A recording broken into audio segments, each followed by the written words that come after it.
Perkenalkan, nama saya Muhammad Novel Perifa, dari kelas 11 UGA. Kali ini saya akan menceritakan kisah inspiratif sahabat Nabi Muhammad.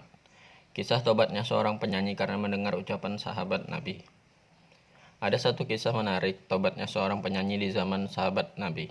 Ulama besar Syekh Abdul Qadir Jailani menulisnya di dalam Al-Gunyah. Seketika sahabat Nabi Abdullah bin Mas'ud radhiyallahu anhu berjalan di kota Kufah. Ada sekelompok ahli maksiat sedang berkumpul di sebuah rumah. Dalam perkumpulan itu, seorang penyanyi bernama Zazan Abu Amru Al-Kindi menyanyi diiringi alat musik.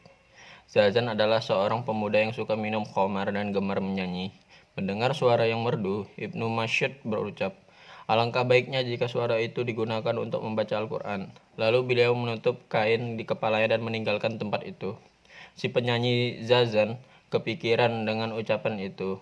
Ucapan Ibnu Zazan itu begitu berpengaruh di hatinya hingga ia menghancurkan alat-alat musiknya.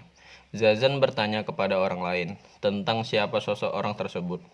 Maka ia pun mengetahui bahwa orang itu adalah Abdullah bin Mas'ud, salah seorang sahabat dekat Nabi Muhammad SAW.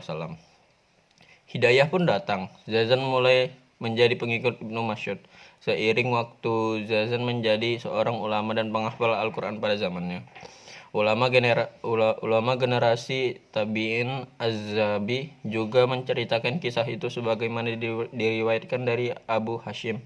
Ia berkata, "Zazan pernah bercerita, dahulu aku adalah seorang pemuda yang memiliki suara merdu dan terampil memainkan tambur.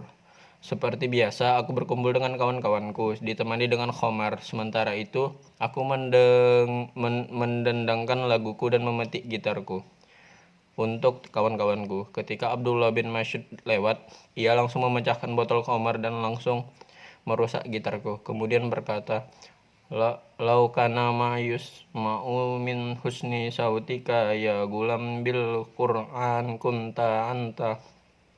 Andai saja yang diperdengarkan dari merdunya suaramu adalah Al-Quran. Setelah Ibnu Mas'ud beranjak pergi, aku bertanya kepada teman-temanku, "Siapakah orang itu?" Mereka menjawab, "Ia adalah Ibnu Mas'ud."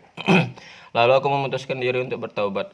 Aku mengejarnya sambil menangis. Aku memegangi ujung bajunya dan menyatakan aku bertobat. Mendengar penuturanku, Ibnu Mas'ud memelukku dan menangis haru. Ia berkata, "Selamat datang wahai orang yang dicintai Allah." Setelah itu Ibnu Mas'ud mempersilahkanku duduk dan masuk rumah, lalu memberikan kurma kepadaku.